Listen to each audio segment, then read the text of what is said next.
Bienvenidos a nuestro canal. Hoy exploraremos las predicciones sobre la guerra entre Rusia y Ucrania. Aunque Putin ha utilizado continuamente la propaganda y la represión para consolidar su poder, Rusia se está debilitando gradualmente debido a las sanciones económicas y al agotamiento de sus recursos bélicos. Mientras tanto, Ucrania, bajo el liderazgo del presidente Zelensky, sigue manteniendo un espíritu fuerte y recibe un gran apoyo militar de Occidente. Sin embargo, la contraofensiva ucraniana sigue avanzando lentamente. Entonces, ¿cómo acabará esta guerra? Escuchemos el análisis del historiador militar Hein Goermans y hagamos predicciones sobre este conflicto. Las posibilidades de victoria de Rusia y los desafíos. Hein Goermans, historiador militar, experto en conflictos territoriales y profesor de la Universidad de Rochester, se sentó recientemente a hablar del tema en la CNN. Su entrevista abarcó varios escenarios posibles para el final de la guerra, la probabilidad de cada uno de ellos y lo que se necesitaría para que ocurrieran. Las guerras mundiales 1 y 2 se cuentan entre los raros casos de grandes conflictos que terminan con victorias totales y la rendición incondicional de los vencidos. La guerra civil estadounidense es otro ejemplo destacado, aunque en ese caso, el bando perdedor ni siquiera era un país completamente formado. Sin embargo, en la mayoría de los conflictos, ambas partes beligerantes harán todo lo necesario para evitar una derrota completa. Por lo general, esto significa que cambian de táctica, realizan algún tipo de retirada temporal o continúan luchando a un nivel de intensidad menor para intentar desgastar a sus oponentes. Pero por el bien del argumento, echemos primero un vistazo a lo que supondría una victoria total para ambos bandos en la guerra ruso-ucraniana. Victoria total. Entremos en materia. Una victoria total rusa, que ahora parece increíblemente improbable, era más o menos la hipótesis estándar cuando comenzó el conflicto en 2022. Durante los primeros días de la invasión rusa, era una posibilidad real. Las tropas cruzaron la frontera, los tanques rodaron hacia Kiev y los ataques aéreos llovieron por todo el país. Putin esperaba rodear y tomar rápidamente el control de la capital. Capturar. Eliminar o exiliar a Zelensky y establecer un gobierno títere antes de que Occidente pudiera actuar contra él. Esto estuvo a punto de funcionar. Un gran avance inicial de las tropas rusas procedentes de Bielorrusia se apoderó de los suburbios de Kiev y avanzó hacia el centro de la ciudad. Pero gracias a una táctica extraordinariamente inteligente y a su valentía, Ucrania pudo detener la ofensiva y negar a las tropas rusas el acceso a puntos clave. Aunque la guerra se ha convertido desde entonces en un estancamiento de guerra de trincheras, Rusia consiguió realizar varias ofensivas que a veces abrumaron a los defensores ucranianos y podrían haber amenazado posiciones vitales. Las zonas que Rusia ha conseguido mantener ocupadas, como las ciudades de Bakhmut y Solidar, han tenido un coste enorme. La mayoría son ahora cascarones bombardeados, vacíos de gente y con escaso valor estratégico real para ambos bandos. Debido al coste de la toma de estas zonas, Rusia tampoco tiene la capacidad militar o económica para invadir otras partes de Ucrania. Como resultado, la victoria rusa total que Putin ha estado prometiendo es probablemente imposible sin algunos cambios importantes en las condiciones sobre el terreno. Pero cualquier camino que pudiera tomar para hacerlos realidad tendría también algunos problemas y consecuencias graves. Perspectivas para Ucrania y desafíos. Por ejemplo, las amenazas de Putin de recurrir a la opción nuclear si Occidente no corta su apoyo a Ucrania. La idea ha sido probablemente forzar su capitulación presentándose como dispuesto a imponer unos costes tan elevados que el apoyo a Ucrania ya no merezca la pena. Pero, al menos hasta ahora, esto no ha funcionado. Por un lado, ningún planificador o experto militar cree seriamente que Putin o sus generales estén tan locos como para lanzar un ataque nuclear total contra objetivos de la OTAN, una medida que probablemente provocaría una destrucción mutua asegurada. Esto deja la posibilidad de un ataque nuclear limitado o táctico sobre un objetivo dentro de Ucrania. Pero aunque tal ataque sería sin duda increíblemente letal, hay pocas razones para pensar que obligaría a Ucrania o a sus aliados a rendirse. Por el contrario, un ataque nuclear táctico probablemente endurecería aún más la determinación ucraniana y haría que Occidente enviara sus armas más potentes al frente. Tampoco está claro cuántas de las armas nucleares rusas siguen siendo efectivas. La mayoría son reliquias de la Guerra Fría que llevan décadas almacenadas con un mantenimiento cuestionable. El otro problema evidente de utilizar un ataque nuclear para forzar la rendición ucraniana es que detonar incluso un pequeño artefacto nuclear en Ucrania supondría el riesgo de que la lluvia radiactiva volviera a Rusia. Lo último que quiere Putin es irradiar su territorio, por lo que esta opción es poco práctica para poner fin a la guerra. Pero los alemanes también hacen hincapié en que Putin tiene algunas otras opciones en la manga, aunque la mayoría de ellas sean a largo plazo. Una de ellas gira en torno al apoyo internacional, que ha sido un serio problema para Rusia desde el principio. La mayor parte del mundo se ha comprometido a apoyar a Ucrania de alguna manera o ha hecho un esfuerzo por mantenerse totalmente al margen del conflicto, aunque algunos líderes nacionales, como el presidente brasileño Lula da Silva, han culpado a ambos bandos y han pedido el fin de los combates. Muy pocos gobiernos han prestado un apoyo real a Rusia. Guerra prolongada y política mundial. Los que sí lo han hecho son, en su mayoría, gobiernos títeres de Rusia, como Bielorrusia, u estados delincuentes, como Irán y Corea del Norte, que también se oponen a Occidente. Estos dos países han estado suministrando a Rusia la mayor parte de su armamento exterior, como los drones kamikazes iraníes Shahid, que se han utilizado repetidamente para atacar ciudades e infraestructuras ucranianas. Este tipo de acuerdos armamentísticos son la única forma que tiene Rusia de eludir las sanciones y las prohibiciones a la exportación.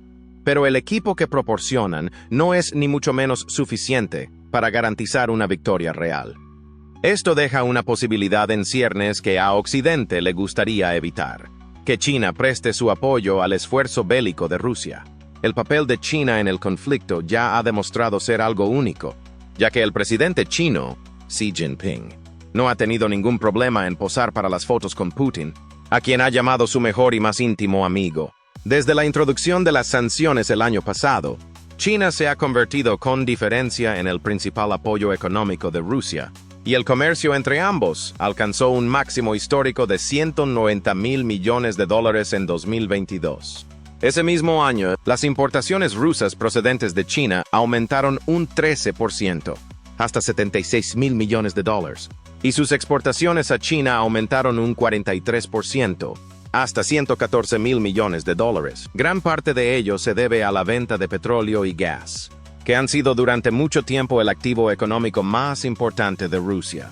Algunos analistas también han argumentado que China quiere que Putin desencadene una era de conquista, que constituiría el telón de fondo político ideal para una invasión de Taiwán. Si China prestara todo su apoyo a Putin, existe la posibilidad de que pusiera a Occidente lo suficientemente nervioso como para empujar al gobierno de Ucrania a algún tipo de negociaciones de paz desiguales. Sin embargo, en muchos sentidos, el apoyo de China a la invasión sigue siendo solo superficial. No ha suministrado a Rusia ningún arma letal, y su gobierno ha dejado claro que eso no va a cambiar. Esto es especialmente cierto tras el motín de 24 horas del grupo paramilitar ruso Wagner y su jefe Yevgeny Prigogine el mes pasado, que ahora se esconde en Bielorrusia. La deserción parece haber puesto a Xi cada vez más nervioso ante la posibilidad de apoyar a un estado nuclear debilitado e impredecible en la frontera de China, como Ryan Haas, uno de los principales asesores de Barack Obama en política china, escribió recientemente en el New York Times: Xi no puede permitirse el lujo de abandonar a Putin. Ha invertido demasiado en la relación, y Rusia sigue siendo útil para China. Pero el romance que ha causado tanta preocupación en Occidente probablemente haya tocado techo. Si quiere alcanzar su objetivo estratégico de superar la fuerza de Estados Unidos en todo el mundo, tendrá que reequilibrar su política exterior para tener en cuenta las vulnerabilidades de Putin. Ello puede significar un mayor apoyo chino para poner fin a una guerra que le ha salido tan mal al líder ruso y un enfoque chino potencialmente menos polémico hacia Estados Unidos y Taiwán. Los alemanes plantean una cuestión similar. A medida que Xi y su gobierno se han ido dando cuenta de que apoyar plenamente a Putin socavará su agenda geopolítica, las posibilidades de que China se implique para poner fin a la guerra han caído en picado. Dificultades en las negociaciones y soluciones de paz. Esto deja a Putin con opciones bastante limitadas para asegurarse una victoria total. Una posibilidad es contar con el apoyo de dos países de Europa del Este, en los que Rusia aún mantiene cierta influencia. El primero de ellos es Bielorrusia, donde las tropas rusas podrían concentrarse e intentar otra invasión de Kiev desde el norte. Sin embargo, teniendo en cuenta que esta estrategia ya fracasó cuando Rusia no había perdido, casi 50.000 soldados y la mitad de todos sus carros de combate en funcionamiento.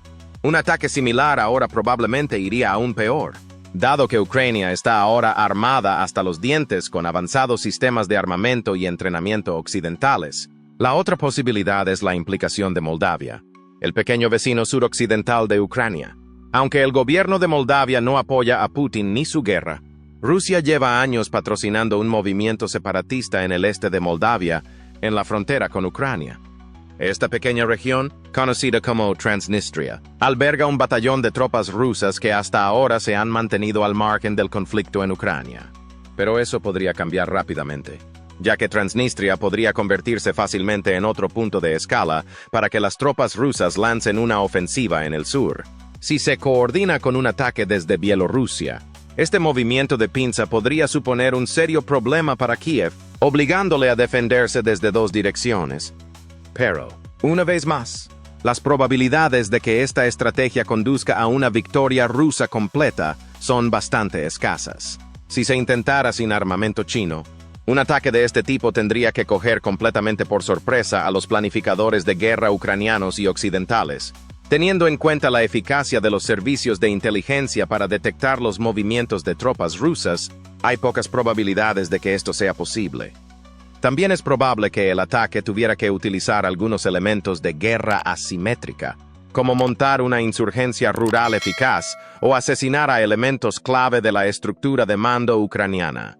De nuevo, esto parece una posibilidad muy remota. Por último, para contraatacar, Putin tendría que lanzar amenazas creíbles de destrucción masiva, algo que no ha conseguido hasta ahora.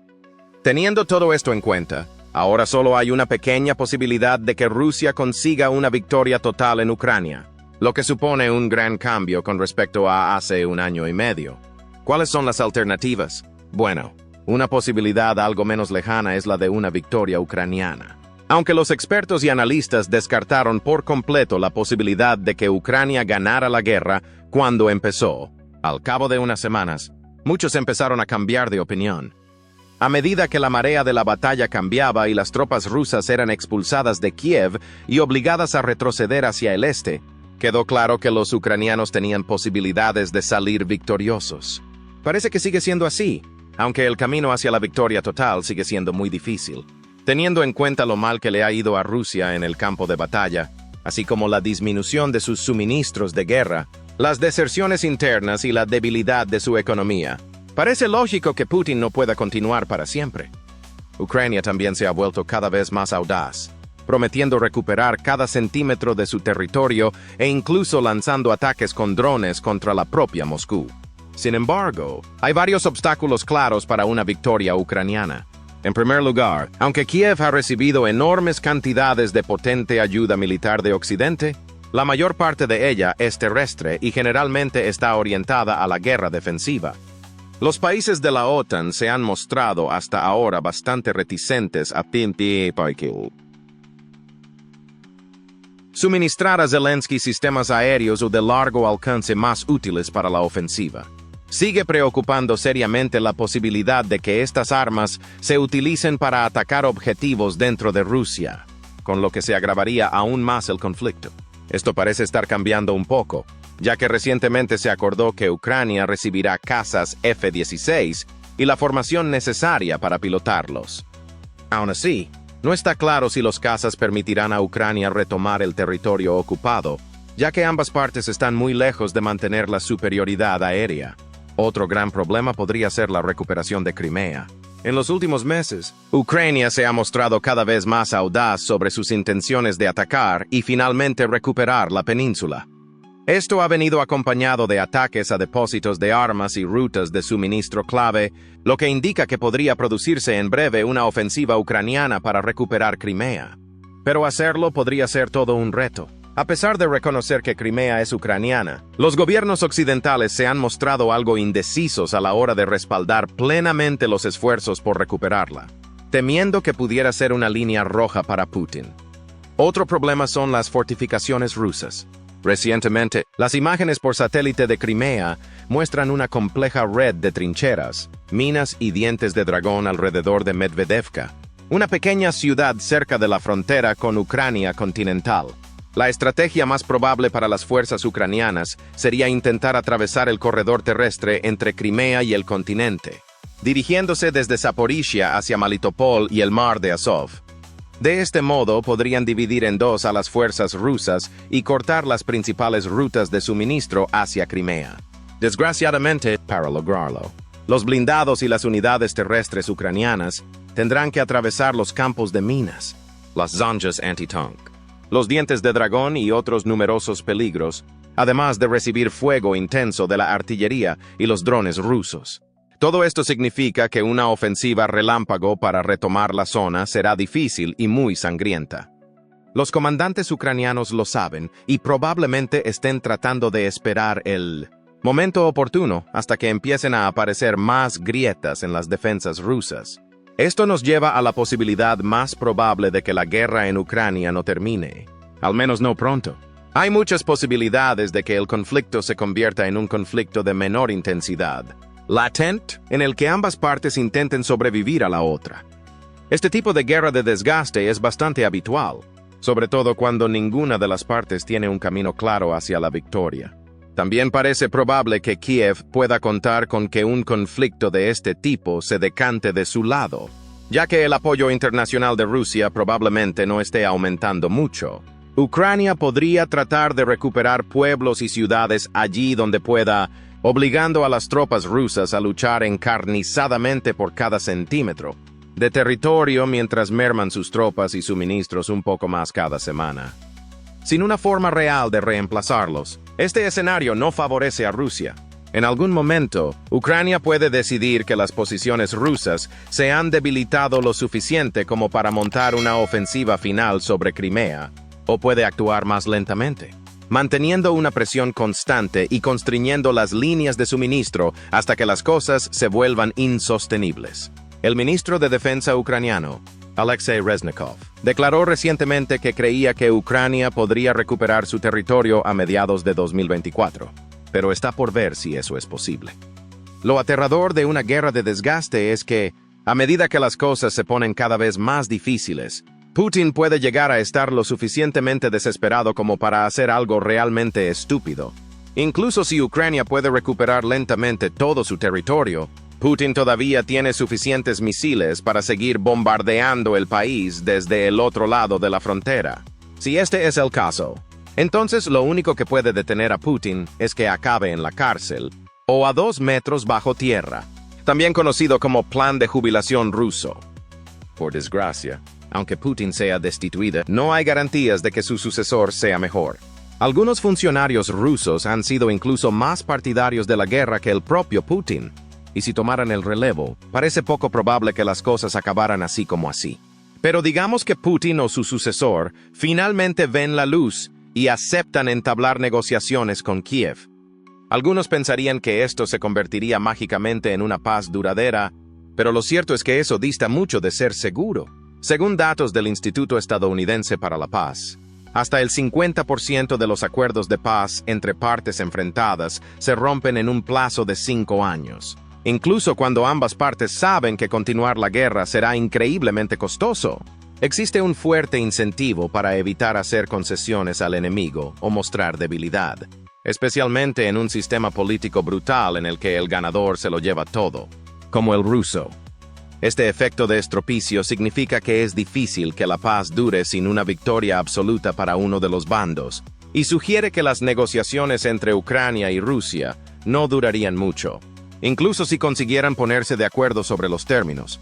Los acuerdos de paz exitosos también son muy difíciles de llevar a cabo desde el punto de vista logístico, ya que a menudo implican particiones, reparto de poder, zonas autónomas y otros mecanismos que pueden derivar fácilmente en más violencia. En cualquier negociación, Putin y sus partidarios exigirían casi con toda seguridad que una parte o la totalidad del este de Ucrania permaneciera bajo control ruso, o al menos fuera políticamente independiente de Kiev.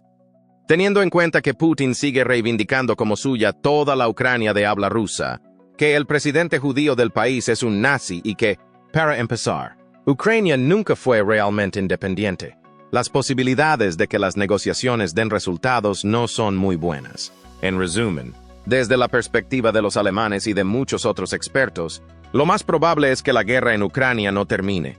Los combates continuarán probablemente durante bastante tiempo, pero con menor intensidad de violencia que durante el primer o segundo año de guerra.